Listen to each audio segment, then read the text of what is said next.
بسم اللہ الحمد للہ رب العالمین والصلاة والسلام علی سید الاولین والآخرین وعلی آلہ واصحابہ اجمعین ومن تبعہم بإحسان الی یوم الدین۔ نماز سے پہلے بات یہاں تک پہنچی تھی 12 نمبر، وقد آمرہ اذن بأن یکون من اہل الحدیث۔ وضاحت آ گئی نا؟ اللہ میں کہنا کہ یعنی اتنے خطرناک لوگوں کی نگاہ میں جملے شاید کسی اور نے استعمال نہ کیا۔ اس سے پتہ چلو کہ ہاں کتنے متسلم اپنی سلفیت میں لوگ تھے۔ اور دلائل ذرا دیکھو کہاں سے تانا بانا بنا۔ قرآن جو ہے وہ حدیث ہے، حدیث بھی حدیث ہے، ہاں۔ اور پھر اللہ نے قرآن کی اتباع کا حکم دیا، ہوا سے منع کیا۔ اس کا مطلب ہے کہ اللہ نے حکم دیا کہ آپ اہل الحدیث میں رہیں۔ اب یہی چیز اگر عوام کو بتا دیا کہ اسٹیج میں تو پورا ہندوستان کا مقلد طبقہ ہے، او دیکھو کتنی شان، کتنی بڑی گستاخی کر دی ہے، اپنے جیسے اہل حدیث بنا رہے ہیں۔ لیکن ان کے دلائل ذرا دیکھو کہاں سے کھینچ کھانچ کر کے لائے۔ آگے کیا کہتے ہیں؟ وَقَدْ أَمَرَهُ إِذَنْ، اور تو بالکل واضح کہ اللہ تعالیٰ نے آپ کو حکم دیا ہے وَيَكُونَ مِنْ أَهْلِ الْحَدِيثِ، اہل الحدیث میں ہو۔ وَنَهَاهُ أَنْ يَكُونَ مِنْ أَهْلِ الرَّائِ وَالْهَوَىٰ، نہ اہل رائے عقل پرست ہو، ہاں، ارائیت والا، ارائیت سمجھ گئے نا، اور نہ تو ہوا اہل بدعہ۔ ہوا کے بارے میں ہم نے شروع بتایا کہ اہل سنت والجماعت کے نزدیک خدا اس مجموعے تعلیمات و ہدایات کو کہتے ہیں جو اللہ تعالیٰ نے بذریعہ وحی، چاہے قرآن کتاب اللہ یا وہی غیر مطلوق ہیں، حدیث رسول، جو ہدایت کیا کہتے ہیں مجموعہ شریعت و دین نازل، اس کو کہا جاتا ہے خدا۔ اور اس کے خلاف چاہے عقل پرست ہوں، روشن خیال ہوں، یا آپ کے سمجھ جائیں کہ اہل بدعہ ہوں، سب آ گئے ہوا کے اندر۔ یعنی دو ہی ہے، یا تو خدا ہے یا ہوا ہے۔ فمن اتبع ہدایا لا یشقی، یعنی بالکل مصنف نے واضح کر دیا۔ فقط بانا واتضح بما ذکرناہ ان النبی صلی اللہ علیہ وسلم کان من اہل الحدیث، یعنی کوئی بالکل اس میں ہی نہیں کہ سارے کنائے کوئی کہ نہیں اس کا مطلب ہے۔ یہ تیسری مرتبہ ایک ہی چیز کو تیسری مرتبہ کریں۔ فقط بانا واتضح بما ذکرناہ ان النبی صلی اللہ علیہ وسلم کان من اہل الحدیث بلا انہ کان سیدہم، سید اہل الحدیث تھے، امام اہل الحدیث تھے۔ وامامہم والمأمور بأن یتبع ویقتدی بہ، آپ امام ہیں، آپ سید ہیں اور مأمور ہیں، سمجھ گئے نا، مأمور ہیں کہ بِأَن یُتَّبَعَ، یعنی اللہ نے حکم دے رکھا ہے لوگوں کو کہ انہی کی اتباع اور انہی کی اقتداء کی جائے۔ یعنی مجہول کا سگا کہتے ہیں یار یتبع و یقتدی۔ ثم نمبر 13 ثم امر جل وعز الامت قاطبۃ باتباعہ، بالکل وہی یتبع اور یقتدی کی مزید وضاحت کر رہے ہیں کہ اللہ رب العالمین نے امت کو حکم دے، پوری قاطبتاً، یعنی پوری امت، چاہے ائمہ ہو، صحابہ ہو، تابعین ہو، غیر ہو، عربی اجمی، سب حکم دیا کہ نبی کی اتباع بھی ہو اور نبی کی اطاعت بھی ہو۔ وَأَطِیعُوا اللَّهَ وَأَطِیعُوا الرَّسُولَ، دونوں کی ضرورت ہے، اتباع اور اقتداء، دونوں میں فرق کیا ہے؟ پورے قرآن مجید میں چونکہ آج ایک فتنہ یہ ہے کہ آپ کی کیا کہتے ہیں اتباع تو ہوگی، اطاعت ہوگی، لیکن اتباع ضروری نہیں۔ پورے قرآن مجید میں اللہ تعالیٰ نے 2 لفظ استعمال فرمائے نبی کے لیے، یہ ہدن وغیرہ کے علاوہ ہدی للعالمین، اتباع اور اطاعت، اور دونوں ضروری ہے۔ لیکن فرق کیا ہے؟ بہت سارے اہل علم، لیکن ہمارے علامہ محمد ابراہیم سیالکوٹی رحمۃ اللہ علیہ کہا جاتا ہے، ان کو تفسیر قرآن میں ایک نکات کی وضاحت میں اللہ نے بڑا ملکہ دیا تھا، تو اپنی تفسیر کے اندر بڑی وضاحت کرتے ہیں دلائل کی روشنی میں۔ اطاعت امر کی ہوتی ہے اور اتباع فعل کی ہوتی ہے، یہ فرق ہے۔ یعنی دوسرے لفظوں میں یہ نقطہ یاد رکھیں، اتباع ہوتا ہے کیا اطاعت قول میں اور اتباع فعل میں، یعنی قولی اور فعلی دونوں حدیثوں پر چلنے کا حکم دیا گیا ہے۔ کیوں؟ آج سمجھ جائیے کون سے ہیں۔ کچھ روشن خیال ایسے پیدا ہوئے، اورنگ آباد میں زندگی گزاری، حیدرآباد میں مرے، جا کر کے لاہور میں امریکہ میں دفنائے گئے، اپنے گھر میں یوسف قرضاوی سننے میں آیا، انہیں کا دوست آیا تھا جنازہ بھی پڑھانے کے لیے، بہرحال سمجھ جائیں۔ اب وہ ان کا ایک گروہ جو ہے متبعین کا، داڑھی رکھیں گے سینٹی میٹر کے حساب سے، سمجھ گئے نا ساری چیزیں۔ جب منع کرو کہتے ہیں کہ اللہ کے رسول نے کیا تو ہے لیکن کہا نہیں ہے، اور جب کسی کو چھوٹ ملتی ہے نا اپنے بڑے سے تو اتنا بڑھتا ہے کہ ابو ظبی کے اندر میں نے ایک مرتبہ سے میں کہا کہ شراب حرام ہے، سوچیں، نہیں آپ حرام نہ کہیں اس کو، انداز لگا، یہ ہے مبلغ علم، یہ ہے ذالک مبلغ من العلم، یہ ہے ان کا مبلغ علم۔ یعنی اتنی بڑی جہالت کون سی خلافت دنیا میں لے کے آئیں گے جس کو یہ بھی نہیں پتا ہو کہ آخر شراب حرام ہے کہ نہیں۔ پھر آپ کہیں کہ ہاں منع ہے لیکن آپ حرام نہ کہیں۔ میں نے کہا لعنت کس پر بھیجی جاتی ہے؟ حرم الخبائث ويحرم علیکم الخبائث، یہ کیا چیز ہے؟ یعنی اتنی بڑی جہالت۔ تو کوشش سے کرتے ہیں کہ اللہ کے رسول نے جو حکم دیا اس پر تو عمل کیا جائے، اتباع ضروری نہیں۔ اور اللہ کیا فرمایا؟ قل اطیعوا اللہ قل ان کنتم تحبون اللہ فاتبعونی یحببکم اللہ، اور اگلی آیت میں کیا ہے؟ اطیعوا اللہ واطیعوا الرسول۔ اور فرق کہاں سے ہے؟ سورہ طٰہٰ کی آیت، سورۃ طٰہٰ کی آیت۔ حضرت ہارون علیہ السلام بنے اسرائیل کو کیا کہا تھا جب بچے کی پوجا کرنے لگی؟ منع کیا تو کیا کہا؟ فاتبعونی واطیعوا امری، واطیعوا امری، میں جو امر جو کہتا ہوں اس کی بھی اتباع کرو اور میرے عمل کے پیچھے۔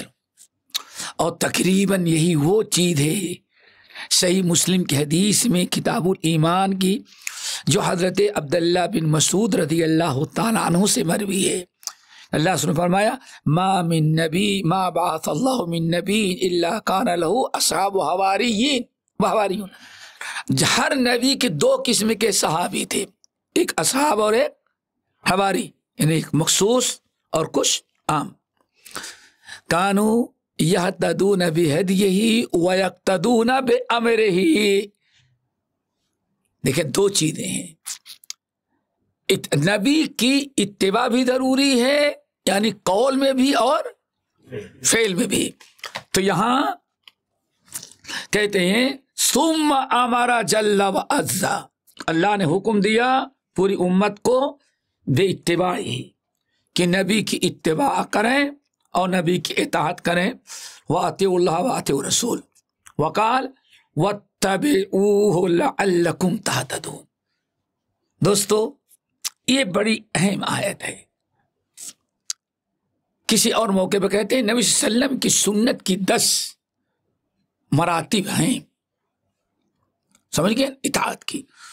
ان میں خصوصیات، ان میں ایک یہ ہے کہ اللہ رب العالمین نے ہدایت کو محصور کر دیا نبی کی اطاعت میں۔ بغیر نبی کی اطاعت کے ہدایت بالکل ناممکن ہے۔ وَإِن تُطِيعُوهُ تَهْتَدُوا۔ اے لوگو اگر نبی کی اطاعت کرو گے، ان شرطیہ شرط، اگر اس نبی کی اطاعت کرو گے تب تم ہدایت پر آؤ گے۔ پتہ چل گیا نبی کی اطاعت کے بغیر کبھی انسان ہدایت پر نہیں آ سکتا۔ تو یہاں کہتے کیا ہے؟ وَاتَّبِعُوا لَعَلَّكُمْ تَهْتَدُونَ وَقَالَ فَلْيَحْذَرِ الَّذِينَ يُخَالِفُونَ، سورہ نور کی آیت بڑی اہم۔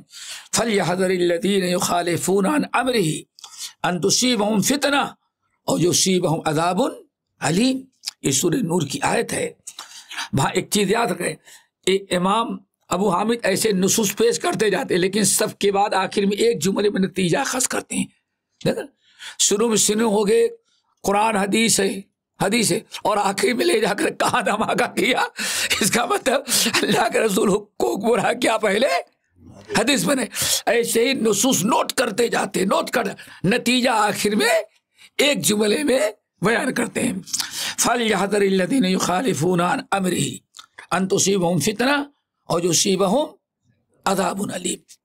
بعض سلف نے، احمد بن حنبل ہیں، انہوں نے کہا یا فتنتوں سے مراد شرک ہے۔ کیا؟ شرک کتنی خطرناک۔ فَلْيَحْذَرِ الَّذِينَ يُخَالِفُونَ عَنْ أَمْرِهِ أَن تُصِيبَهُمْ فِتْنَةٌ أَوْ يُصِيبَهُمْ عَذَابٌ علیم۔ جو لوگ نبی کے حکم کی نافرمانی کریں وہ باز آ جائیں اپنی حرکت سے۔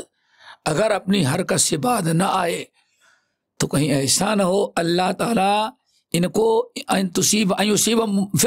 فتنے مبتلا ہو جائے۔ احمد حنبل کہتے فتنے سے مراد یہاں شرک ہے۔ کیا مطلب؟ نبی کی سنت اور نبی کی اطاعت چھوڑ دیں تو ہو سکتا ہے اللہ اپنی توحید ان سے چھین کر کے ان کو شرک میں مبتلا کر دے۔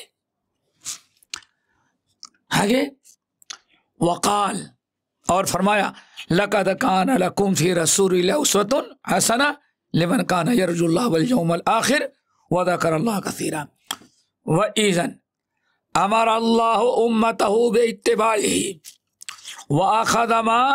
وَأَخْذِ مَا يُؤْتِيهِمْ وَالْإِنْتِهَاءِ عَمَّا يَنْهَاهُمْ فَقَدْ أَمَرَهُمْ بِأَنْ مِنْ أَهْلِ الْحَدِيثِ۔ دیکھا کہاں سے بیان کرتے ہوئے آئے؟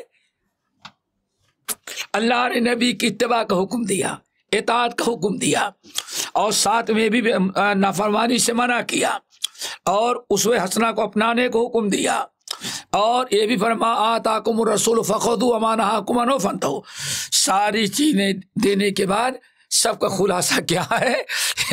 امام ابو حامد کہتے ہیں فقط امرہم یکونوا من اہل، کیا خیال ہے؟ انگریز پیدا تھا اس وقت؟ انگریز تو نہیں پیدا تھا، لیکن اہل حدیث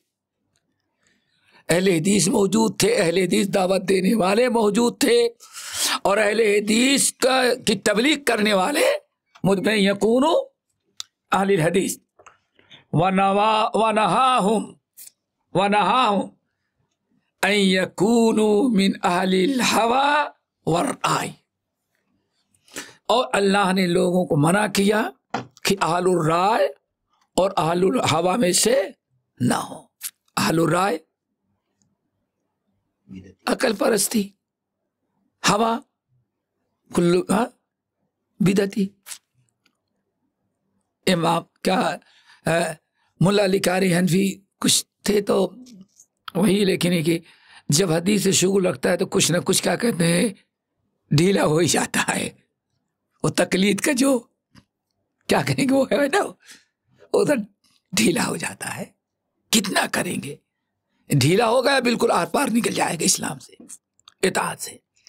تو کہیں کہیں ان پر استاد کا غلبہ ہے، چونکہ مکے میں رہتے تھے، تو کہتے ہیں بدعت کو ہوا اس لیے کہا جاتا ہے، بدعت کو کہ ہوا کے معنی آتے ہیں جھڑنا، والنجم اذا ہوا، کہتے ہیں آتے ہیں گرنا، تہوی بہ الریح فی مکان سحیق، سورہ حج کی آیت، ہوا ان کو کھینچ لے گئی کہاں؟ وہ گٹر میں ڈال دیا، گندگی میں، توحید چھوڑا چلا گیا، کہاں تھوک چاٹے گا، مٹی کہاں کے چاٹے گا؟ اجمیر کی۔ اتنی ذلت اور کیا ہوگی توحید کو چھوڑنے کی؟ تو کہتے ہیں کہ ہوا کے معنی آتے ہیں گر جانا، جھڑ جانا۔ تو چونکہ بدعتی کو کچھ نہیں پوچھا جائے گا، خذوہ فغلوہ ثم الجحیم لے گیا جہنم کے کنارے کھڑے کر فرشتوں نے ڈھکیل دیا، فی النار والسقر ہو گیا۔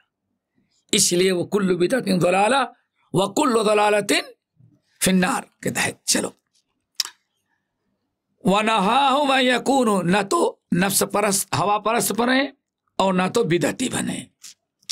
اب آگے فَإِن تَعَلَّقَ مُتَعَلِّقٌ، اگر کوئی پاگل ہو لِضَعْفِ عَقْلِهِ، جس کی عقل جو ہے وہ کمزور ہے، نادان ہے، وہ کیا کہے؟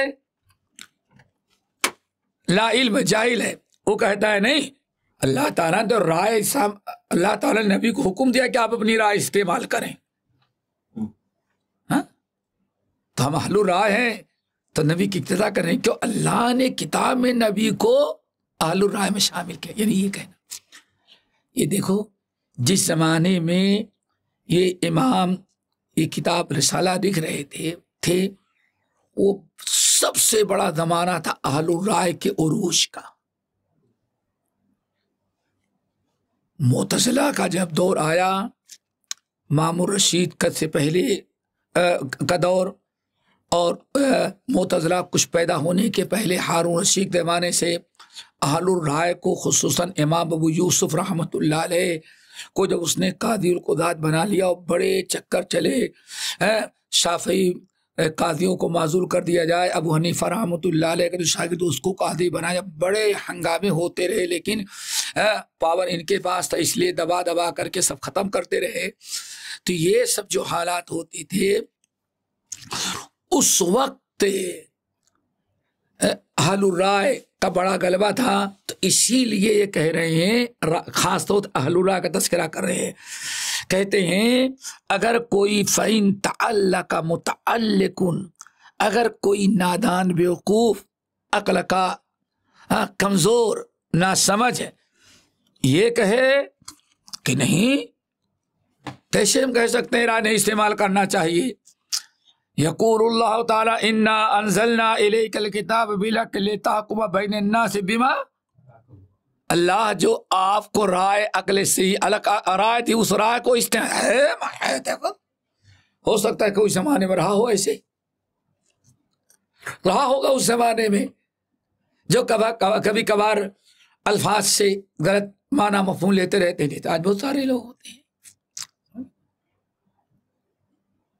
اسی لیے اس آیت خاص طور سے کہتے ہیں اگر اس آیت سے کوئی نادان کہتا ہے اللہ تعالی نبی کو حکم دیا کہ فیصلہ کرنے میں اپنی رائے کا استعمال کریں، تو اگر ہمارے امام نے رائے استعمال کر لیا تو ساروں اہل الحدیث نے اہل الرائے کو ہمارا نام رکھ دیا، تو آپ کہتے ہیں کوئی کہہ سکتا ہے اللہ کے رسول بھی اہل الرائے تھے، کیوں یہ حکم ہے؟ یہ ہے نا، جیسے میں ترمذی پڑھا رہا تھا تو لکھا ہوا تھا ابو حذیفہ اور ایک پٹھان، بالکل آر پار وہ بیٹھا تھا، سب کا تذکرہ ہے، کبھی ابو حنیفہ رحمۃ اللہ علیہ کا راوی میں تذکرہ آ رہا ہے ترمذی کی، پورے شروع سے لے کر کے آخر تک، کہیں وہ بھی قال ابو حنیفہ تو آئے گا لیکن حدثنا ابو حنیفہ تو نہیں آئے گا، تو بڑا وہ محسوس ہوتا ہے، شافعی کا نام آتا ہے، احمد بن حنبل کا آتا ہے، اخبرنا مالک کے، ہمارا امام کہاں گیا؟ تو ویسے بھی پٹھان تھا وہ، ایک دن ابو حذیفہ اس کو ابو حنیفہ پڑھ لیا، بڑا خوش، جوش ہے، خوشی کے مارے کیا ہوا، ہمارے امام کا تذکرہ ترمذی نے کیا، کہاں؟ میں نے کہا دیکھو تو سمجھ میں آیا کیا ابو حذیفہ کیا؟ تو ایسا کبھی ہوتا ہے کہ ہمارے امام نے، اگر ہم لوگ آلورت کیا آئے بھائی یہاں تو ہے، تو اسی لیے خاص طور سے اس وقت کا ماحول رکھتے ہوئے امام ابو حامد رحمۃ اللہ علیہ کہتے ہیں سن لو فلیعلم الجاہل، ایک کم وقت جاہل اچھی طرح سے سمجھ لے، نادان بیوقوف، کہ اللہ رب العالمین نے ایسے ہی حکم کا نہیں چھوڑ دیا بیمار من کے والے نفسی، نبی اپنے رائے سے، اپنے پسند سے جو جائیں کہہ دے، اللہ نے ایسا نہیں کیا، بلکہ وَأَرَاهُ اللہ اپنے نبی کو بتاتا تھا، دکھاتا تھا، احکام فرائض کتاب نازل کیا، اور اللہ ہی رب العالمین نے اپنی کتاب کو سماہ حدیثاً، پھر آ گئی کہا اللہ نے اپنی کتاب کیا نام رکھا؟ حدیثاً، نزل احسن الحدیث، کہتے ہیں وَمِمَّا ذَكَرْنَا مِنَ الْآيَاتِ، ہم نے جو اتنی آیات ذکر کی، اور شروع میں اللہ تعالیٰ نے تمام آیات میں حکم دیا کہ ان یحکم بالحدیث، ہم حدیث کا دامن نہیں چھوڑا مصنف نے، اللہ نے باقاعدہ نبی کو حکم دیا کہ ان یحکم بالحدیث، جب بھی فیصلہ کریں حدیث کے روشنی میں کریں، وَكَانَ مَعْنَا قَوْلِهِ لِتَحْكُمَ بَيْنَ النَّاسِ بِمَا أَرَاكَ اللَّهُ، اے حقك اذا حقك اے لِتَحْكُمَ بَيْنَ النَّاسِ بِمَا أَرَاكَ اللَّهُ فِي الْكِتَابِ الَّذِي أَنزَلَهُ عَلَيْكَ، اللہ تعالیٰ آپ کو کتاب نازل کر کے جو آپ کو دکھا رہا ہے، بتا رہا، اس طرح سے آپ فیصلہ کریں، نہ کہ آپ اپنے من پسند سے، اپنی من پسند نہیں، معاملہ ہے اللہ جو آپ کو اراک اللہ بما اراک اللہ جو آپ کو دکھلاتا ہے، بتاتا ہے اپنی کتاب کے ذریعے، اپنے وحی کے ذریعے، اس کو آپ اس طرح سے استعمال کریں۔ وَهُوَ الَّذِي يُسَمَّى حَدِيثًا فَكَأَنَّهُ قَالَ فَحْكُم بَيْنَ النَّاسِ بِالْحَدِيثِ، سارا بیڑا غرق کر دیا۔ آج کا اگر کوئی عالم، ہمارے مشائخ کہتے ہیں تو کہتے ہیں لوگ بہت تنگ ردن ہیں، اب کس سے شکایت کرو گے، یہ تو تمہارے عروج کا زمانہ تھا، اس وقت بھی اہل الرائے کے سینے پر چڑھ کر کے مخالفت کر رہے لوگ، اور پیش کی یہ ہے قرآن و حدیث۔ کب تک کہتے رہو کہ انگریزوں کا ایجنٹ ہے، انگریزوں کا ایجنٹ، انگریز پیسہ دے کر کس طرح پھوٹ ڈلوایا ہے، یہ تو پہلے ہی سے، ہاں بیچ میں تم نے کرے تو اس وقت بھی یہ مخالفت سینے پر چڑھ کے کرتی تھی، یہ ایسا ہے، بما کے طور اعلان کرتے تھے۔ ذرا سوچو، اتنا سخت جملہ، کہتے ہیں کہ فَحْكُم بَيْنَ النَّاسِ بِالْحَدِيثِ، اب حدیث دونوں کے مجموعے کا نام بتا دیے ہیں، قرآن بھی حدیث، پھر آیت پیچھے یہاں پھر ایک مرتبہ نزل احسن الحدیث، یہاں پھر پیش کے جاتے آنے کے لیے، کہتے ہیں حدیث فَكَأَنَّهُ قَالَ فَحْكُم بَيْنَ النَّاسِ بِالْحَدِيثِ لِأَنَّهُ الَّذِي أَرَاكَهُ اللَّهُ، چونکہ حدیث جو آپ بتا معنی مفہوم بتا رہے، اللہ ہی نے آپ کو حدیث بھی سکھلائی ہے، بتایا کہ آپ ایسے ایسے فیصلہ کریں، وَمَا يَنطِقُ عَنِ الْهَوَىٰ إِنْ هُوَ إِلَّا وَحْيٌ يُوحَىٰ، آگے وَلَا تُخَالِفُ إِلَىٰ غَيْرِهِ مِنَ الْهَوَىٰ، اور خبردار اے نبی فَحْكُم بِمَا أَرَاكَ، فَحْكُم بَيْنَ النَّاسِ بِمَا أَرَاكَ اللَّهُ، بس جو اللہ نے آپ کو بتا دیا ہے کتاب و سنت کی اسی کے مطابق فیصلہ کریں، اس کی مخالفت کر کے ہوا اور رائے کا استعمال نہ کریں۔ لیکن بڑے زوردار انداز میں کہتے ہیں، کیا کہتے ہیں معلوم ہے؟ محدثین وہ کیا ہیں؟ سیادلہ ہیں، وہ صرف دوا اس کمپنی سے خریدے، کمیشن پر وہاں بیچے، وہاں سے خریدا وہاں، بس اتنا ہی۔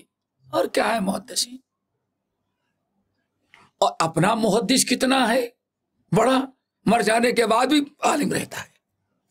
حساب کرنے کے ہم ترمذی جب پڑھاتے تھے اور کہیں کوئی جملہ آ گیا کہ یہ حدیث شافعی کے مطابق ہے، ملباری لڑکے سب شافعی ہیں، کچھ بھٹکلی بھی ہیں، کچھ یہاں کے، کل کیا جواب دوں گا، بچے پیش کریں گے، تو 99% تو ہمارے ہیں، اور صرف جب کھا پہنچیں گے جب بھی تو کہتے ہیں ترمذی لے کے جاتے، انور شاہ کشمیری کی کمر پر رکھ کے ایسے بیٹھ جاتے، تھوڑی دیر میں جواب آ جاتا۔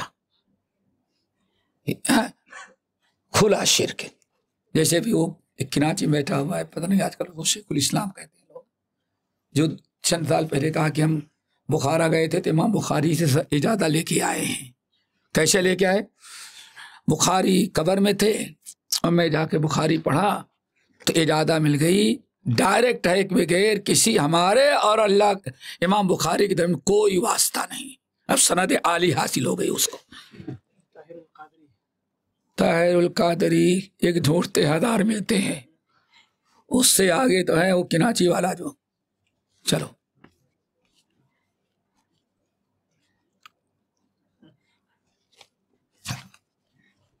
شیخ کو چھانے لگے نام لے لیں گے تو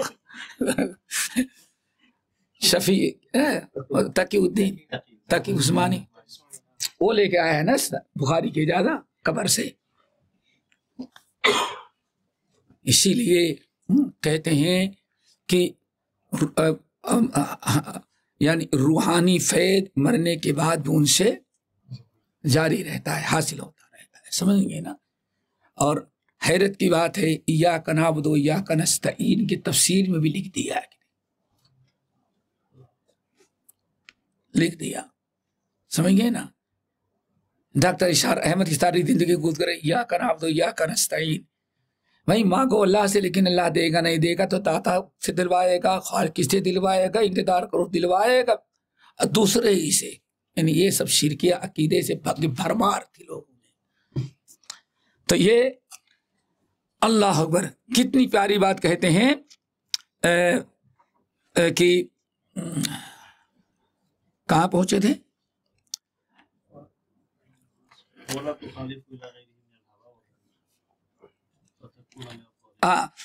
اگر تم نے بما اراک اللہ یعنی حدیث چھوڑ دیا، حدیث سے مراد قرآن بھی اور سنت بھی، اگر کسی اور راستے سے آپ نے فیصلہ کیا، رائے یا اور کوئی رائے اختیار کی، فتکون من الظالمین، تو نبی آپ کا بھی شمار ظالم ہو جائے گا۔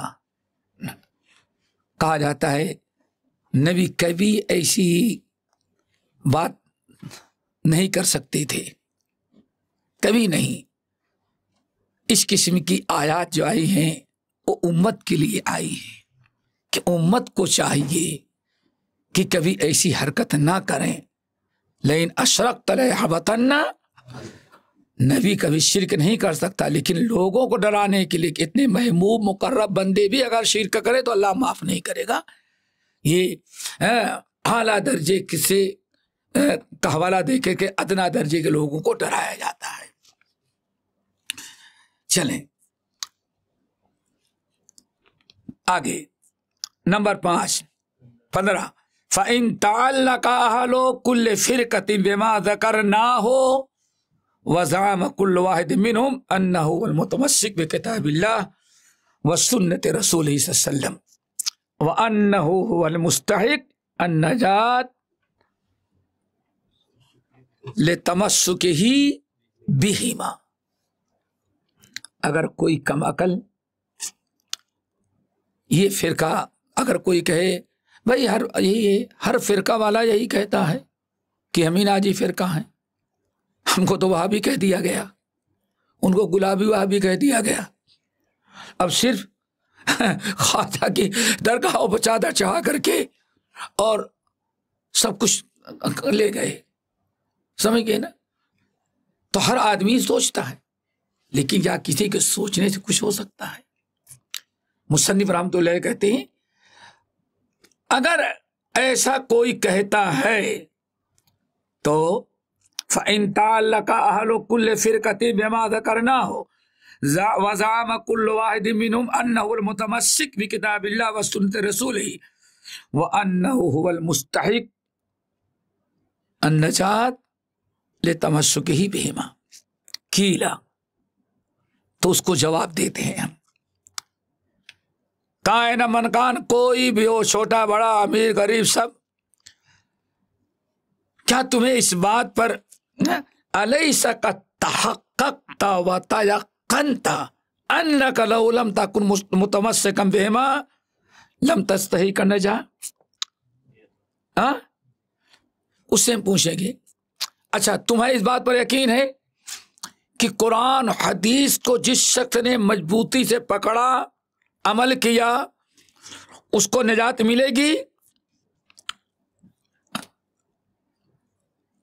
نجات ملے گی، لیکن اگر تمہیں یقین ہے، ساری باتیں کرتے ہو کہ نجات ملے گی یا نہیں، اگر وہ کہتا ہے کہ بلا ولا بد منہ، کیوں نہیں، ضرور ملے گی، جائیں گے بلا حساب کتاب، کیوں؟ سننی ہے نا بھائی، منہ کے دعوے دار کہتے ہیں قیل افلیس التمسک بکتاب اللہ وسنت رسولہ هو السبیل الی النجاة؟ اچھا تو دعویٰ بھی کرتا ہے ہم ہیں، یقین بھی کرتا ہے کہ واقعی قرآن و سنت کو مضبوطی سے پکڑنے، ان کے چلنے میں نجات ہے، مانتا ہے؟ کہتا ہے کہ ہاں جانتا ہوں۔ پھر اس سے کہو اولیس کتاب اللہ عز وجل هو الحدیث، یہاں آ کر کے گھیرا، اس کو سوال کر کر کے یہاں لا کے اس کو اٹھا کے پٹکا۔ اب بتا اولیس کتاب اللہ عز وجل هو الحدیث الذی انزلہ اللہ وتتلی علیہ تلک الآیات التي تلوناها في صدر هذه المسألة وتتلو، اور ان آیات جس سے پہلے میں نے نقل کی ہیں اطاعت پر اور قرآن کی اس پر، وہ آیت پڑھ کے سناؤ۔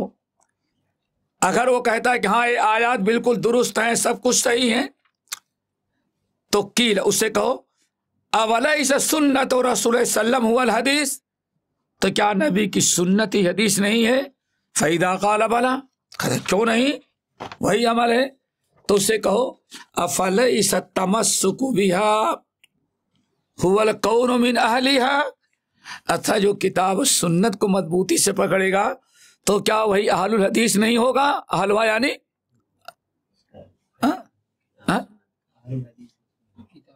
وہی ہوا نا، فَإِذَا قِيلَ بَلَا، اگر ہاں تو پھر اس سے کہو افلیس طریق النجات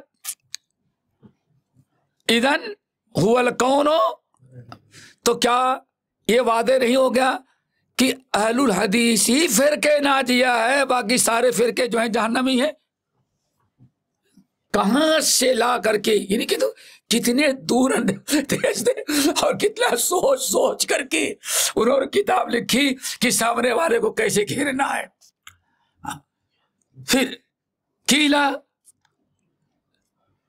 بان ایزن ان الفرقۃ الناجیہ ہی الفرقۃ الموسومہ باہل الحدیث، تو کیا سارے سلف جو اہل الحدیث کو ناجی فرقہ کہہ رہے تھے، کیا آپ تسلیم کرتا ہے کہ وہی ناجی فرقہ ہیں؟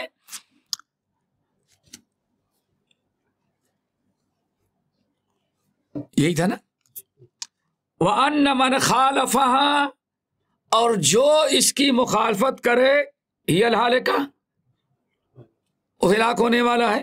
وَإِنْ كَانَ مِنْ أَهْلِ هَذِهِ الْفِرْقَةِ مِنْ أَهْلِ هَذِهِ الْفِرْقَةِ فَهِيَ النَّاجِيَةُ.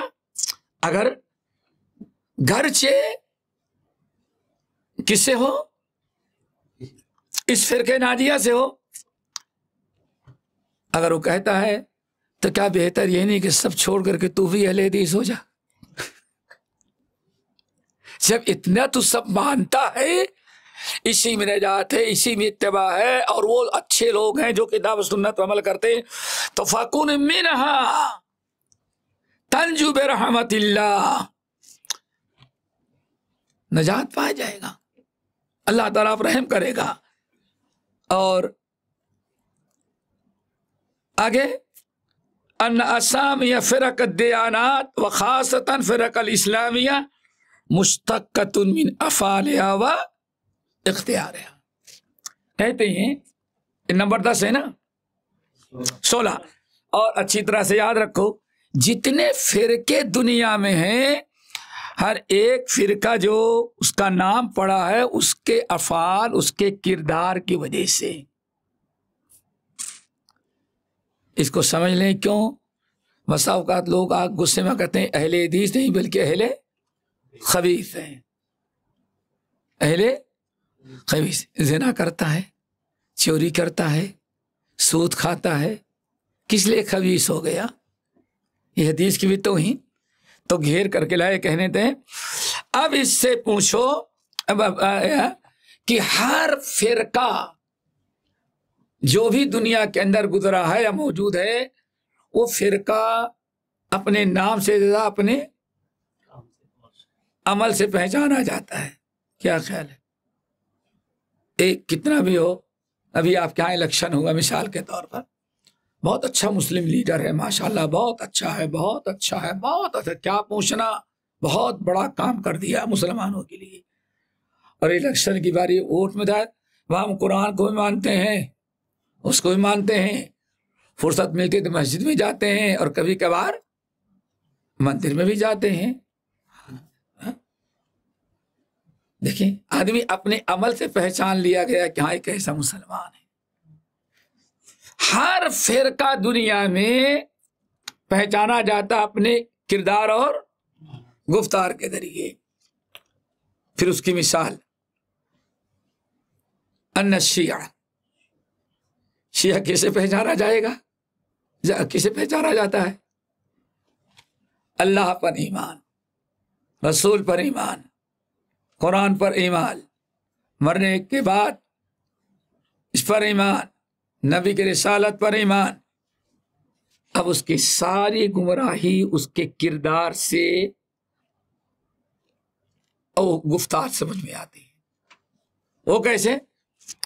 کہتے انما سمیت شیعہ، کیوں رکھا گیا؟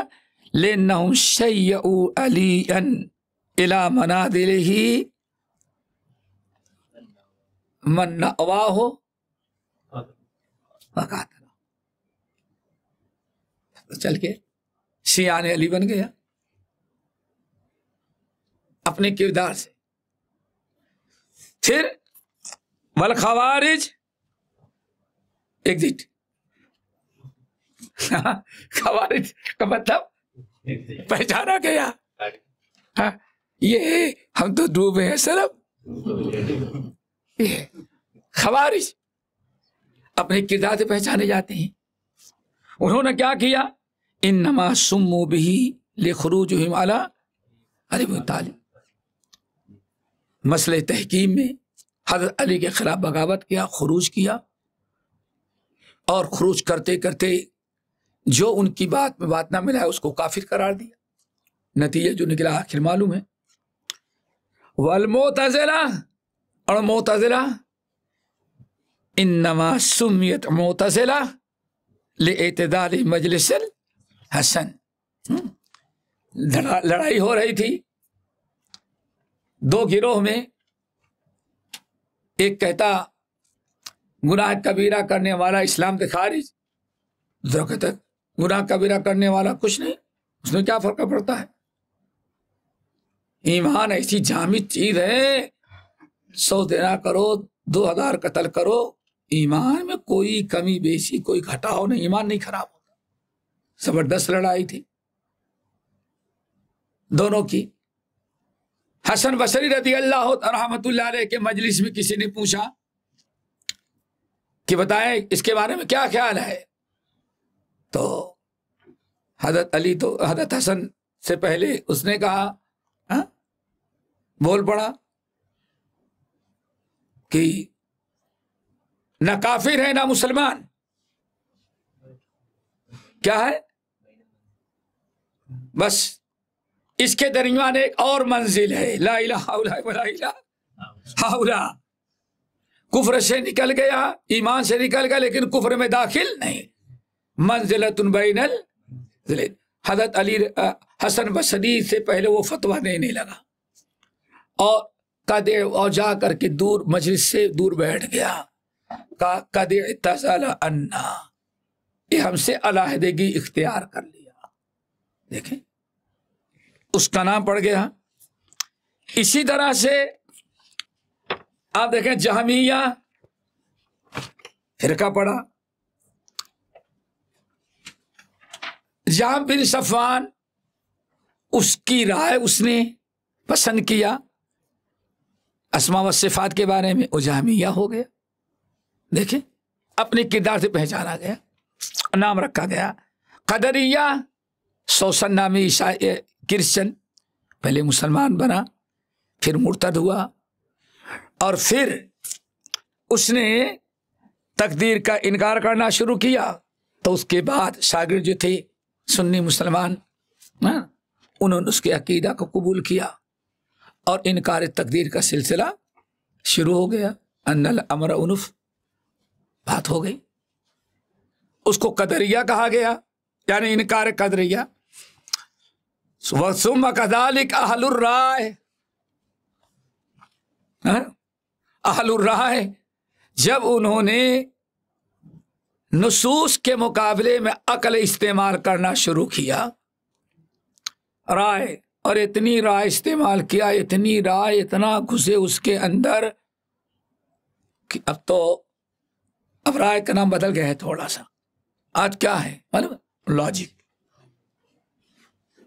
اس کھوپڑی میں آج کل لاجک آئی ہوئی، ہاں اب رائے نہیں کہتے، زمانہ بہت ختم ہو گیا نا، اب لاجک کیا۔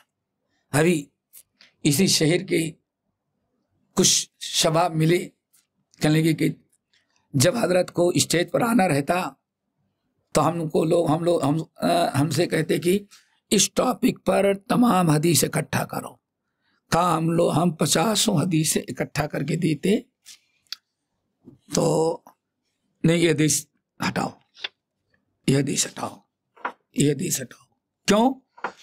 ہم جس ٹاپک پر بات کریں گے اس کے لاجک کے خلاف حدیث پڑھ رہی ہے، یہ ہے لاجک، سمجھ گئے نا۔ آج بھی ایک چیز یاد رکھیے گا، اہل علم میں کہتے جتنے فرقے پیدا ہوئے تھے شیعوں سے لے کر کے آخری تک، جتنے پرانے فرقے تھے، زور ٹوٹ گیا ہوگا لیکن وہ فرقوں کی فکر ختم نہیں ہوئی، گرچہ نام بدل کے ہو۔ آج بھی ایسی چیزیں پائی جاتی ہیں، نام نہیں ہوتا لیکن کام و فکر وہی ہوتی ہے۔ اس لیے بہت سارے لوگ کہتے ہیں ان باتوں پر آج کل گفتگو کرنے کی کیا ضرورت ہے، اس سے بڑے بڑے مسائل ہیں اس پر گفتگو کرنے کے لیے۔ ارے اللہ کے مطلب عقیدے سے بڑی چیز کیا ہو سکتی ہے، اس سے بڑی چیز اور کیا ہو سکتی ہے کہ عقیدہ اصلاح کی جائے۔ تو بہرحال یہ اہل الرائے لاتباعہم آراءہم فی کتاب اللہ و سنت رسولہ و تحکیمہم ایہا فیہما، ان کو اہل الرائے کیوں کہا گیا؟ کتاب و سنت رکھ دیا گیا، صحابہ کی تفسیر موجود ہے، صحابہ کی تفسیر موجود ہے، سلف کی تفسیر موجود ہے، تفسیر بالمعصور بھری پڑی ہوئی ہیں۔ اب ان کے سامنے آیا تو کہا کہ ہمیں قرآن سمجھنے کے لیے صحابہ کی تفسیر اور حدیث کی کیا ضرورت ہے؟ صرف ہمیں عربی زبان چاہیے. کیا چاہیے؟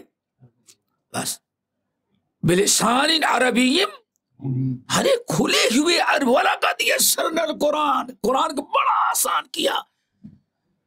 جب قرآن آسان ہے اور عربی زبان، تو عربی زبان جو سمجھ لے بس. اب عربی زبان سے قرآن کی تفسیر شروع ہوئی. اسی میں مودودی اچھل پڑے، صلاح کیا ہے صدر الدین اصلاحی اور ضلالت میں گئے. اور اس سے پہلے بابا قوم سر سید احمد خان کی تباہی ہوئی. ساری چیزیں یہی ہیں، عقل پرستی کو شروع کیا. عربی زبان بس کافی ہے. اسی لیے شاید میں نے کبھی بتایا تھا، بڑی عجیب سے بات، بعض سلف کہتے تھے، شاید بھول بھی گئے ہوں گے، 3 آدمی ایسے 4 آدمی غالباً اللہ تعالیٰ نے ان کے ذریعے امت پر بڑا کرم کیا ہے. نمبر 1 امام شافعی، اہل الرائے، حدیث میں جو الٹ پلٹ توڑ مڑوڑ کر کے خود تو بدلتے نہیں، قرآن کو بدل دیتے، عمل کر رہے تھے. امام شافعی رحمۃ اللہ علیہ کو اللہ نے پیدا کیا. انہوں نے ایسے وصول ضوابط بنایا کہ سب کا امام عبد الرحمن بن ابی حاتم رحمۃ اللہ علیہ کہتے ہیں ہم لوگ لاجواب ہو جاتے تھے ان کی منطق اور عقل کے سامنے اہل الرائے کے. لیکن امام شافعی جب آئے، ہم لوگوں نے ان سے کہا تو انہوں نے ایسے وصول و ضوابط حدیث کے لیے مقرر کر دیے کہ اب اہل الرائے ہمارے سامنے کھڑے نہیں ہوتے، اب ان کو کچل دیتے ہیں. ان کی ساری رائے، ساری تحریفات کا ملیا میٹ کر دیتے ہیں. اللہ رب العالمین نے امت پر، اہل الحدیث پر کس کے ذریعے رحم کیا؟ شافعی پر. نمبر 2 کچھ لوگ عربی زبان کو سمجھتے تھے بس ہم جو چاہیں اس سے حاصل کر لیں. ہمیں قرآن سمجھنے کے لیے حدیث کی کوئی ضرورت نہیں ہے، بس عربی لغت چاہیے. حدیث سمجھنے کے لیے ہمیں کوئی ضرورت نہیں، بس عربی زبان چاہیے. کوئی تو نہیں کہ بخاری نے جس حدیث کو صحیح سمجھ لیا یا مسئلے اخذ کر لیا وہی صحیح ہوگا. بلکہ انہی میں سے ایک نے کیا کہا، بخاری نے حدیث کی کتاب لکھ کر کے حدیث کا قیمہ بنا دیا. نعوذ باللہ من ذالک. اتنی گھٹیا سوچ. یہ وہ ہیں جو صرف لغت میں معنی ہوتا ہے. ایسے لوگوں کو پیدا کر کے جو فتنے کو ختم کرنے کے لیے اللہ نے امام ابو عبید قاسم بن سلام کو پیدا کیا. کتنے ہو گئے؟ حدیث کی فہم اور حدیث کے اہل رائے جو رد کرتے تھے منکرین حدیث، اس کے توڑ میں اس فتنے کو دبانے کے لیے اللہ نے کس کو پیدا کیا؟ امام شافعی کو. اور جو صرف عربی زبان کے ذریعے قرآن کا اپنے من پسند معنی نکالتے تھے، ان کے توڑ کے لیے اللہ نے کمر توڑنے کے لیے کس کو پیدا کیا؟ ابو عبید قاسم بن سلام. اور فضائل کے ذریعے جو امت کو گمراہ کرتے تھے، یہ کوئی نئی چیز نہیں ہے، ان سے پہلے ہو چکا ہے. حدیث جھوٹے فضائل بیان کرنے کے لیے بیان کر کے جو امت کو گمراہ کر رہے تھے، اللہ تعالیٰ نے ان کے رد کے لیے امام یحییٰ ابن معین کو پیدا کیا. قصہ معلوم ہے نا؟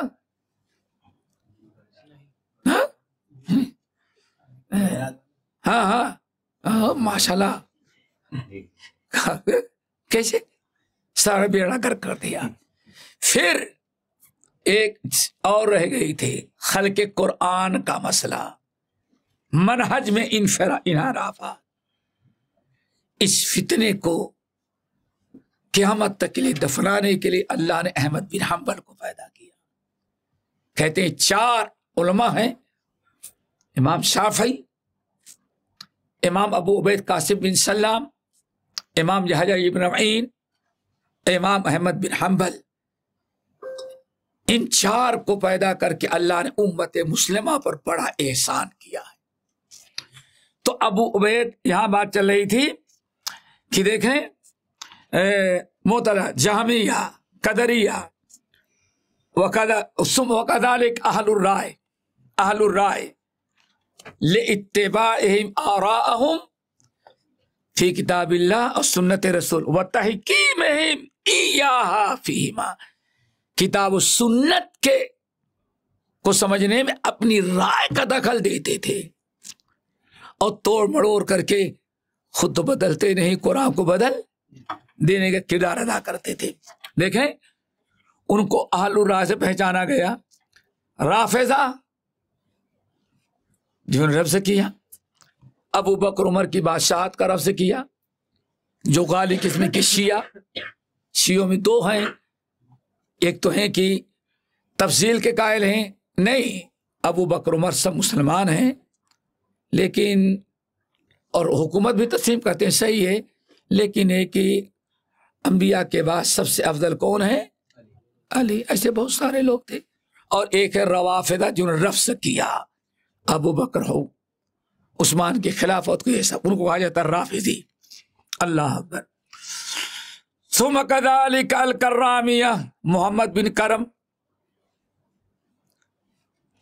کہتے ہیں جب سارے لوگ اب ذرا سننا کہاں سے، کتنی لمبی تمہید اتنی لمبی اور بات نتیجہ ایک جملے میں اتنا گھیر کر کے لائے. کہاں سب پہچانے جاتے ہیں اپنے کردار سے. فرقے ناجیہ اہل الحدیث پہچانے جاتے ہیں اپنے کتاب و سنت پر عمل کے ذریعے. آئی بات سمجھے؟ کیا لکھا تھا اس نے؟ سوال کیا تھا؟ رسالہ سوال لیٹر لکھنے والے فرقے ناجیہ کون ہے اور ان کی کچھ علامات بتائیں. کہتے ساری علامات واضح، ہر آدمی اپنے سے پہچانا جاتا ہے اپنے کردار سے. شیخ اگر مدرس ہے تو بڑے مدرس سے پہچانے جائیں گے. اگر شیخ کسی مسجد میں ساری زندگی امامت میں تو امام سے پہچانے جائیں گے. یہ اگر خطیب ہے جمعے کے خطیب سے پہچانے جائیں گے. ہر آدمی اپنے کردار سے زبان خلق کو بھی نکار خدا سمجھو. دنیا ہم کو اہل حدیث ہی کہتی ہے. حدیث پر عمل نہیں تو نام کیوں ہمارا رکھتے ہو تم؟ آ گئی بات سمجھ میں؟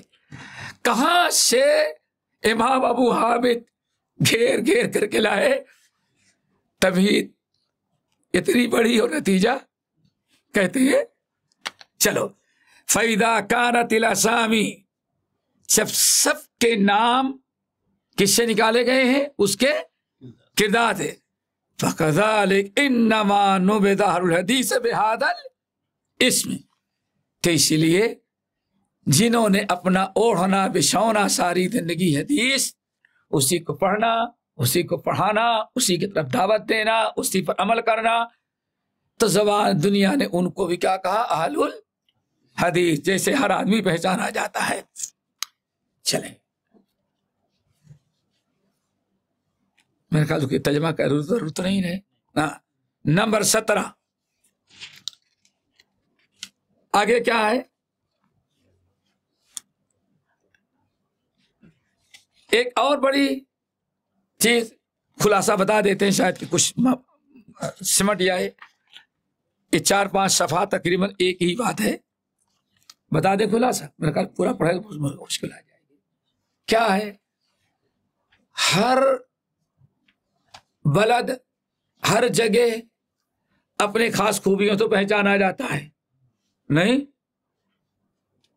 کہاں ہے کہ کوئی کوکری کے نام لے تو کیا کہے گا؟ ارے بھائی آم. کل 10 سرکار میں بیٹھے، مچھلی والا نہیں ہے، تینوں وقت مچھلی. ارے کوکری کہاں سے آ گیا؟ کیوں؟ ہر جگہ اپنے کچھ خصوصیات جو اس کے سمت ہوتے اس کی پہچان ہوتی ہے. کیرلا کسی اور سے پہچانا جاتا ہے, کوکن کسی اور سے پہچانا جاتا ہے, بنگال کسی اور سے پہچانا جاتا ہے, پنجاب کسی اور سے پہچانا جاتا ہے, بامبے کسی اور سے پہچانا جائے. ہر اپنے کلچر, اپنے کردار اور گفتار سے پہچانا جاتا. پھر بڑی تفصیل کی, کوفہ اہل الراہ سے پہچانا جاتا تھا, سمجھ گئے نا, فلاں شہر اس سے پہچانا جاتا, اور حرمین ہمیشہ اہل الحدیث سے پہچانا جاتا رہا. کیا کس سے؟ کیوں؟ ایک عرصے درا اللہ نے ایسا کیا کہ کسی کی بھی حکومت رہی ہو مکہ مدینے پر, 1000 بدعتیں ایجاد کی ہوگی, لیکن الحمدللہ درس حدیث اور کتاب السنت کی دعوت حرمین سے کبھی ختم نہیں ہوئی.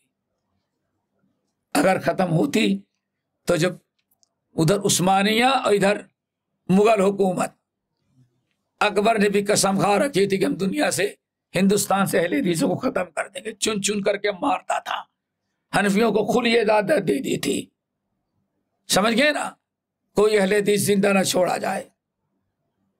امام ملا عبد النبی رحمۃ اللہ علیہ کو قتل کروایا اور ایسے پھینک دیا تھا, کیونکہ امام اہل حدیث بنے ہوئے تھے, کسی کو جنازہ پڑھنے کی اجازت نہیں دیتا تھا. سارے علاقے جہاں اہل حدیث سے گجرات وغیرہ ہر جگہ سے خاتمہ کیا, پورا سندھ ختم کیا. کیوں؟ سوائے حنفی مذہب کے کوئی نہیں رہ سکتا. بڑی مشکلات کی. تو علماء اہل حدیث اگر کہیں بھگ کر کے جاتے, جان بچاتے, تو کہاں بھگ کے جاتے تھے؟ حرمین. مولا ابو الحسن سندھی کبیر متوفا 1239, الحمدللہ کہاں گئے؟ سب وہیں گئے. علامہ حیات سندھی, سب لوگ وہیں گئے. سارے فتنے تھے, لیکن کہتے ہیں مکہ مدینہ حرمین اور حجاز مقدس ہمیشہ اہل الحدیث سے پہچانا جاتا تھا. اہل الحدیث سے پہچانا کیا مطلب؟ اس کا مطلب ہے کہ ہاں وہاں کتاب و سنت پر عمل کرنے کا عام رواج تھا, اہل الحدیث موجود تھے. تو ہر چیز اپنے عمل سے پہچانی جاتی ہے. تو جو انسان کتاب و سنت پر عمل ہی نہیں کرے گا, پڑھے عمل کرے گا شرح بقایا پر, قدوری پر, اور عمل کرے گا بہشتی دیور پر, سمجھ گئے نا, تو کیسے کہا جا سکتا ہے وہ اہل الحدیث ہوگا؟ کیسے کہا جا سکتا ہے وہ مدرسہ اہل الحدیث کا ہوگا؟ کیسے کہا جا سکتا ہے وہاں کتاب و سنت کی دعوت؟ جس طرح سے سارے علاقے اپنے کلچر سے پہچانے جاتے ہیں, کہتے ایسے ہی وہاں کے لوگ اپنے کلچر سے, تو ہر علاقے کچھ نہ کچھ سے پہچانے گئے. کہیں منطق کا دور, کہیں فلسفے کا دور, کہیں کسی کا دور, اور اہل حرمین جو پہچانا جاتا تھا کس سے؟ اہل الحدیث سے. اس کا مطلب کہ جس وقت یہ کتاب لیٹر لکھ رہے تھے, اس وقت بڑی تعداد اہل الحدیث کی کہاں تھی؟ اس لیے کہنے بغداد میں یہ ہوتا ہے, شام کے اندر یہ ہوتا ہے, مصر میں یہ ہوتا ہے, عراق اور کوفہ میں اہل الرائے کا غلبہ ہے, فلاں جگہ منطق اور فلسفے کا غلبہ ہے. لیکن حرمین میں کہتے جب سے مقدس جگہ ہے تو اسی لیے سب سے مقدس گروہ بھی اللہ نے وہیں پیدا کیا. دعا کرو اللہ سب کو بنائے. اور سے ٹائم ہے بھی, چلیں 15 یہ تو میرے خیال سے اس پر جیسے اور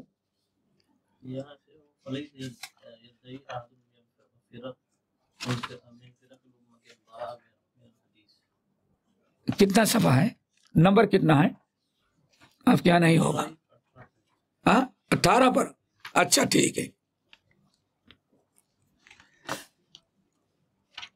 کہتے ہیں فَإِنَّ الطَّبَائِعَ، سمجھ گئے نا، انسان کی ایک فطرت جو ہوتی ہے، سب سے نفرت انسان کر سکتا ہے. جیسے کہتے ہیں فَإِنَّ الطَّبَائِعَ تَتَنَافَرُ أَمَنْ تَبَرَّأَ مِنَ الرَّأْيِ وَالْهَوَى لا تتبرأ من الألقاب التي لقبت بها المذاهب كالشيعة والخوارج والمرجئة والقدرية، بها المذاهب كالشيعة ولا ترهقه من الكل اللائمة. میرے خیال سے اس مصنف یہ کہنا چاہ رہے ہیں کہ ہر مذہب میں دیکھیں، یا آگے ہوگا کہیں، ہر مذہب میں ذرا دیکھیں کوئی نہ کوئی ملامت لعنت کا سلسلہ ضرور رہتا ہے. وہ کیسے؟ ایک شخص آج کوئی قول کہتا ہے، اجتہاد کرتا ہے، کل دوسرا اس کی تردید ہوتی ہے. ایک انسان کوئی فتویٰ دیتا ہے، کل اس سے کیا کر لیتا ہے، وہ رجوع کر لیتا ہے. کیوں؟ اس کی بنیاد جو ہوتی ہے کتاب و سنت پر رائے بدلتی جاتی ہے. مثلا امام ابن قتیبہ دینوری رحمۃ اللہ علیہ کہتے ہیں کتاب و مختلف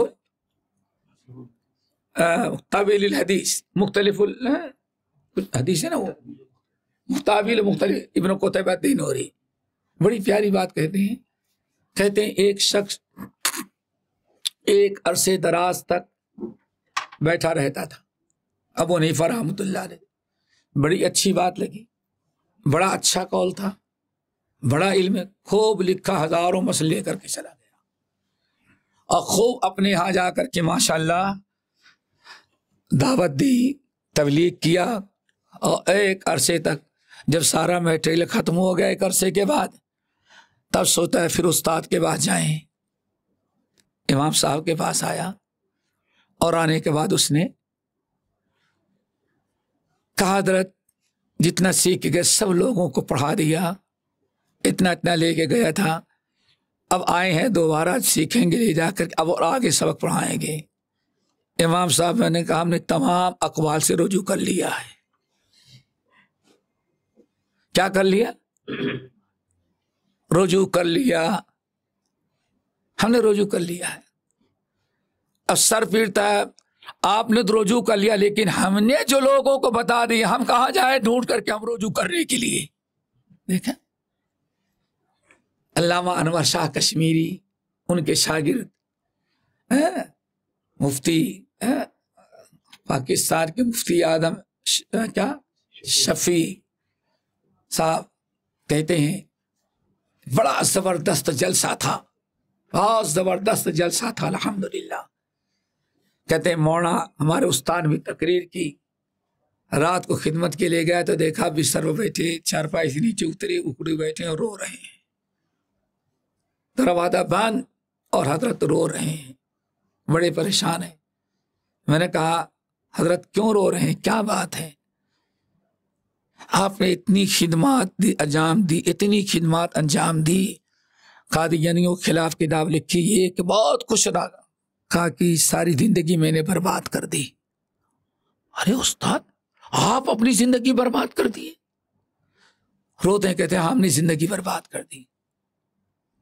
ارے آپ سے تو اتنی حنفی مذہب کی تائید ہوئی، اتنے سب، آپ کیوں رو رہے ہیں؟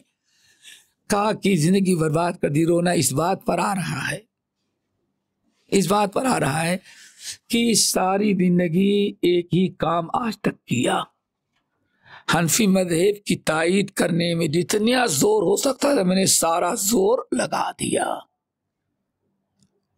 اور اب دیکھ رہے ہیں اس کے علاوہ میں نے کچھ کیا نہیں. اور جو آج تک ہم نے کیا ہمارے امام صاحب اس کے محتاج نہیں تھے، تو ہم نے اپنی زندگی جو ضائع کر دی اس لیے ہمیں اس پر رونا آ رہا ہے۔ کچھ اور کام کیے ہوتے تو شاید ہمیں رونا۔ ہر انسان اپنے یہاں اپنے کردار پر جانتے ہیں، راضی ہو یا غزالی ہو، ساری زندگی جو گزارے موت کے وقت اپنے کیے کرائے پر ان کو بڑا پچھتاوا تھا، بڑا افسوس تھا۔ اس قسم کے بہت سارے حالات لوگوں پر آتے ہیں۔ تو یہ اس کے آگے چیپٹر میں یہی بتا رہے ہیں کہ ہر انسان ان تمام چیزوں پر کیا کرتا ہے، کبھی نہ کبھی اس کو احساس ہوتا ہے۔ ہمارے ہاں کہا جاتا ہے سب سے بڑے متکلم شبلی نعمانی تھے۔ دوستو ساری زندگی شبلی نعمانی ابن تیمیہ ابن قیم کی مخالفت اور اہل حدیث جماعت کو نقصان پہنچانے کے لیے کوئی کسر نہیں باقی رکھی تھی، تن من دھن سے۔ سید سلیمان ندوی کہتے ہیں یہاں تک کہتے تھے کہ ایک حنفی عیسائی تو ہو سکتا ہے لیکن غیر مقلد نہیں ہو سکتا، یعنی اتنا تشدد تھا، اتنا تشدد۔ لیکن کچھ حوادث ایسے آئے کہ آخر میں ان کو بھی رونا پڑا۔ کئی واقعات ہیں، ان میں ایک واقعہ صرف یہ کہتے انتقال کے کچھ دن پہلے، کچھ سال، ابن تیمیہ اور ابن قیم کی کتاب ملی استاد محترم کو، سید سلیمان ندوی کہتے ہیں، اور جب ان دونوں کی کتابیں پڑھی ابن تیمیہ ابن قیم کی تو کہتے ہیں دو جملہ کہتے ہیں، ایک تو یہ کہ مقلد نہیں تھے، باقی سب کچھ ہو گئے تھے، یعنی آخر عمر میں وہی آخر عمر میں حنفی نہیں تھے، باقی سب کچھ۔ یہ نہیں کہتے کہ ہاں ان کا عقیدہ ذرا ادھر ابن تیمیہ کو۔ نمبر دو کہتے ہیں کہ مرنے کے پہلے کچھ عرصہ ہم سے کہنے لگے کیا بتائے، پہلے ابن تیمیہ ابن قیم کتابیں مل گئی ہوتی تو اور اصلاح ہو جاتی۔ اب تو دل چاہتا ہے کہ ابن تیمیہ کہیں زندہ ہوتے تو ان کی پکڑ کی انگلی ویسے چلتے جیسے چھوٹا بچہ اپنے باپ کی انگلی پکڑ کے چلتا۔ انسان غلط چیزوں پر جب محنت کرتا ہے، دنیا میں بھی ہے اور آخرت میں، وَقَدِمْنَا إِلَىٰ مَا عَمِلُوا مِنْ عَمَلٍ فَجَعَلْنَاهُ هَبَاءً مَنثُورًا۔ میرے بھائیو، اسی لیے ایک چیپٹر یہ بھی نقل کیا ہے ابو حامد رحمۃ اللہ علیہ نے کہ ہر انسان اپنے کیے کرائے پر ان تمام چیزوں میں جو قرآن کتاب و سنت رد کرتا ہے پچھتاتا ضرور ہے، ایک دوسرے رد کرتے ہیں، لیکن الحمدللہ اہل الحدیث جو کتاب و سنت پر عمل کرتے ہیں کبھی ان کو اپنی خدمات پر پچھتاوا اور افسوس نہیں ہوتا، بلکہ ان کو خوشی ہوتی ہے کہ ہم نے ساری زندگی کس میں گزار دی ہے، قرآن حدیث پر چلنے، ان کی خدمت کرنے میں۔ میرے خیال سے یہی کہنا چاہتے ہیں۔ ایک آخری چیپٹر اور تھا، اس کو میرے خیال سے نہ بتا دیں، ہاں وہ یہ 20 نمبر 20 یا 21 20 دیکھ لیں یا 20 دیکھ لیں۔ کہتے ہیں فَإِنَّ الْأَخْبَارَ الْوَارِدَةَ الْمَأْثُورَةَ عَنِ النَّبِيِّ صلی اللہ علیہ وسلم وعن السلف الصالحین تنطق بصحته وذلك أن المتدين متحقق بكثرة الحديث لو تتبع الأخبار لوجد النبي صلی اللہ علیہ وسلم وعن الصحابة والتابعين أخبارا تنطق بتہجین هذه المذاهب كلها۔ کہتے ہیں تمام اخبار کو دیکھ ڈالو، احادیث کو، قصص کو، سلف صالحین کے واقعات کو، سب اس بات پر دلیل کرتے ہیں کہ انسان ایسے لوگ جتنے ہوتے ہیں یہ جتنے مذاہب اس کتاب و سنت کے علاوہ ہوتے ہیں سب کا نتیجہ آخر میں تضلیل، گمراہی اور جب میں نے کہا افسوس والی بات ہوتی ہے۔ اور 21ویں بات تو بڑی اہم ہے، اسی کو اس کے بعد والا ایک دو ہے چپٹا بتاتے ہیں۔ 21 نمبر کہتے ہیں مثلاً اگر انسان غور فکر کرے تو اہل الحدیث کے علاوہ جتنے مذاہب گزرے ہیں سب کی تردید میں کتاب اور سنت یا آثار سلف ضرور وارد ہیں۔ کہتے ہیں دیکھ لو مثلا قدریہ کے متعلق اور مرجیہ کے متعلق، لعن اللہ القدریۃ والمرجیۃ علی لسان 70 نبیا۔ اس میں کچھ صحیح، کچھ غیر صحیح، کچھ حسن، بہت ساری روایات ہیں، لیکن مصنف رحمۃ اللہ علیہ کرتے ہیں کہ دیکھو کتابیں پڑھو تو برابر جتنے باطل فرقے ہیں ہر باطل فرقے کی غلط ہونے پر کوئی نہ کوئی تحریر، کوئی نہ کوئی آیت، کوئی نہ کوئی حدیث یا کہ سلف کے اقوال ضرور موجود رہتے ہیں۔ پھر نبی علیہ السلام کا قول صنفان من امتی، میری امت میں 2 لوگ ہیں لا تنال شفاعتی، وہ کبھی شفاعت میری ان کو نہیں ملے گی۔ وہ کون سے ہیں؟ اور نہ اسلام میں ان کا کوئی حصہ ہے، قدریہ اور مرجیہ۔ اسی طرح سے بعض لوگوں نے روایت کیا القدریۃ مجوس هذه الامہ والمرجیۃ یہود هذه الامہ۔ اس میں کچھ وعیدیں تو صحیح ہیں، کچھ جو ہے متکلم فی ہیں، لیکن مصنف جو نقل کر رہے ہیں کہ ہر حال میں کتابوں میں ان پر تردید، جس نے گڑھا کس نیت سے؟ اگر کسی نے قدریہ کے متعلق، شیعوں کے متعلق کوئی حدیث گڑھی، اس نے گناہ کیا، لیکن اس کے دل میں شیعہ مذہب کی نفرت تھی، اس لیے لوگوں کو ڈرانے کے لیے وہ گڑھا، حالانکہ اس کے لیے جائز نہیں تھا۔ یہی ہوتا ہے نا، ہر ایک کے تردید میں کوئی نہ کوئی چیز۔ والمرجیہ تو یہود هذه الامہ، مثلا محدثین فی الدین کے بارے میں، محدث نہیں پڑھ لینا، محدثین فی الدین، سوچو ستۃ لعنتہم، ترمذی کی بات حدیث، ولعنہم اللہ وکل نبی مجاب، 6 ہیں لعنتی، اس میں کیا ہے؟ المکذب لقدر اللہ، تقدیر کا انکار کرنا۔ کہتے ہیں محدثین کے بارے میں ولعنت ایہم، اللہ کے رسول نے لعنت بھیجی، سوکن لمن غیر وادی، کل بدعۃ ضلالہ وکل ضلالۃ فی النار۔ سلف تو بالکل کہتے تھے کہ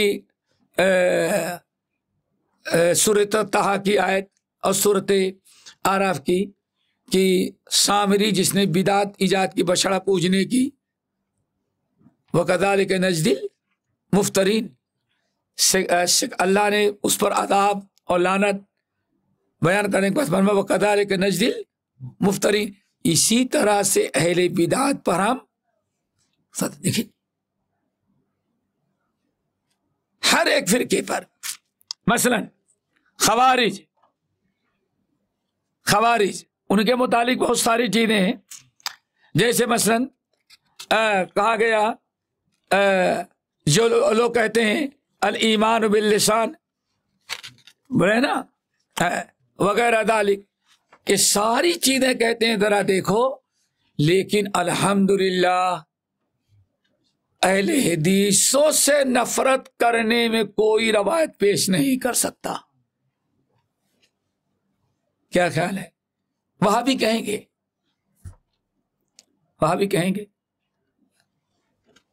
برا بھلا کہیں گے، اپنے تئیں زیادہ سے زیادہ اتنی نفرت پھیلا ہے تو ایک حدیث ملی، معلوم ہے بامبے کے پڑوس میں جب اہل حدیث آئے تو ایک صاحب نے فتویٰ دیا کہ اللہ رسول نے فرمایا ہے جو ٹخنے کے اوپر آدھی پڈلی پیجامہ پہنتا ہے وہ ابلیس کی اولاد ہے. بڑا زوردار فتویٰ دیا. اب کچھ نوجوان پکڑے, ہنگامہ ہوا, اب اس کی برادری اکٹھا ہوئی. بھائی انہوں نے کہا اللہ کے رسول کا فرمان ہے, اہل حدیثوں کے بتاؤ. کہتے ہیں وہ شخص جان چھوڑا کہ ایسا بھگا کہ تقریباً 80 سال ہو گئے آج تک اس کا پتہ ہی نہیں چلا. بلکہ اچھے سے کیا یہ 1828 کا واقعہ ہے. 1828 زیادہ ہو گیا, ایک سال 150 سال غائب ہے. انسان بتائے کہ اہل حدیث ہاں ایک بخاری و مسلم کی حدیث نکالی لوگوں نے, اور وہ بھی نکالا کیوں؟ اپنے نکالا. اللہ کے رسول نے ارشاد فرمایا کہ آخری زمانے میں کچھ لوگ پیدا ہوں گے سر ٹکلا کرائیں گے, تب اظہار ٹکنے کے وہ پوچھے رکھیں گے. سب سے بڑی علامت وہ سر ٹکلا کرائیں گے. تو کچھ اہل حدیث ٹکلا کراتے تو کہتے لوگوں نے کہا یہ اصل میں اللہ رسول پیشین گوئی کی ہے. ایسے کسی نے کچھ کیا, لیکن دوسرے انہی کو علماء نے اس کی کیا کی, تردید کی. تو یہ مصنف کہتے ہیں اہل حدیثوں کے فرقے ناجیہ اور حق پر ہونے اس سے بڑی دلیل کیا ہو سکتی ہے؟ ان کی مخالفت میں, ان کی برائی میں نہ کوئی حدیث پیش کر سکتا ہے نا, اور نہ تو ابو حنیفہ کا قول پیش کر سکتا ہے, نہ مالک اور نہ احمد بن حنبل کا. کبھی آپ نے سنا؟ بس زیادہ زیادہ تردید میں کہاں ملکہ وکٹوریا تک لے جاتے ہیں. بس اس کے اوپر کوئی ہماری شکایت کرنے والا نہیں ملتا. سب کی شکایت میں حدیثیں موجود یا بزرگوں کے قول موجود, لیکن صرف ایک ہی گروہ کیوں ہے جس کو کوئی غلط نہیں کہتا. اور اب تو الحمدللہ دنیا سمجھ گئی ہے. اب ہم سے کہلوانا چاہتی نہیں, آپ لوگوں میں عیب ہے کہ صرف آپ لوگ اپنے ہی آپ کو سچا سمجھتے, ہم لوگوں کو حق پر نہیں سمجھتے. الحمدللہ. تو یہ آخری چیز بڑی اہم ہے, وہ بھی ذرا سن لے تاکہ کہتے والا نجد فی اخبار رسول وسلم ولا فی اخبار الصحابۃ والتابعین رحمہم اللہ خبرا فیہ تہجین الحدیث و اہلہ. کہیں نہیں پائیں گے. ایک صاحب جدہ سے بیٹھا, مدینہ یونیورسٹی پڑھنے کے زمانے میں جدہ سے فلائٹ پر, تو سامنے ایک صاحب بیٹھے. کہاں آئے تھے؟ ہم چلہ لگائے تھے, مسجد نور میں تھے. بہرحال شروع ہو گئی بات. اب نماز کی باری آئی ظہر کی اور عصر کی, تو میں نے وہ پائلٹ سے کہا, جا کے پوچھا بھائی نماز کا؟ ہاں نماز کا انتظام ہے اوپر, سو دے رہے. اوپر گئے, نماز پڑھے. تو حضرت کرے میں بھی پڑھوں گا. میں نے کہا کہ اب کی نماز ہو جائے. نہیں آپ بہت اچھی, سب سے اچھی ہوگی. آئے نماز پڑھے, پھر آئے, بابا بیٹھے ساتھ میں, کھائے ہوئے. تو کہاں گئے؟ کہا میں بات کہوں. کسے تھا؟ کہا ہم تبلیغی ہیں لیکن مولانا داؤد راز وغیرہ سے ہمارے دوستانہ تعلقات ہیں. پھر بات اصل یہ ہے کہ اگر موقع ملتا ہے تو اہل حدیثی کی پیچھے نماز پڑھتے ہیں کہ ان کے پیچھے نماز پڑھنے میں جتنا مزہ آتا ہے کسی اور کے پیچھے آتا ہی نہیں. وَشَهِدَ شَاهِدٌ مِّنْ أَهْلِهَا وَشَهِدَ شَاهِدٌ مِّنْ أَهْلِهَا. کوئی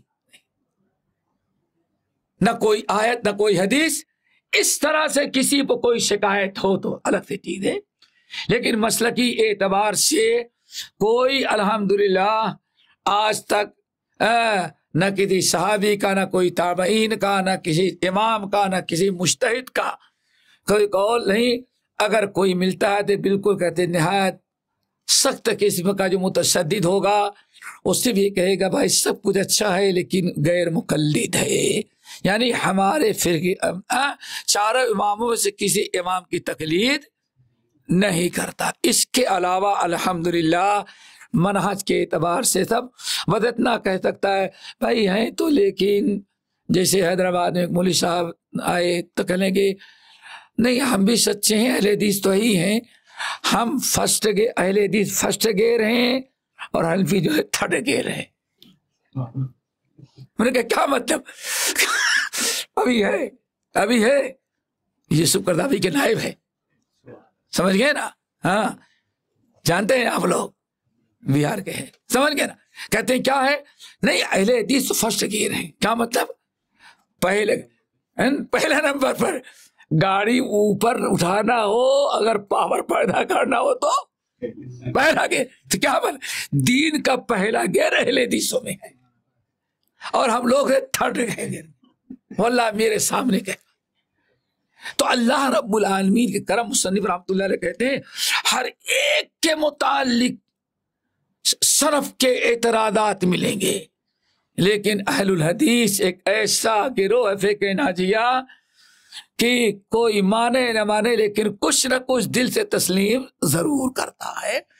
اس کے خلاف نہ کوئی آیت نظر آتی ہے اور نہ کوئی، اس لیے کہتے ہیں الحمدللہ کہتے ہیں بل نجد مداح اہل الحدیث والسنن والمتمسکین به والامر بالعض علیہا وترک مفارقها دل علی ما ذکرناہ وما لم نذکرہ مما ترکناہ مخافۃ الطویل۔ کہتے ہیں اتنا تو ہم نے اہل حدیثوں کا علامتیں بیان کر دی، لیکن جو چھوڑ دیا وہ زیادہ ہے، جو بیان کیا وہ کب ہے۔ تو میرے خیال سے بات سمجھ آ گئی ہوگی، اب زیادہ لمبی کرے تو رہ جائے گی۔ چلو میرا خیال ہوگا، کچھ ہی رہ گیا۔ ہاں چلو الحمد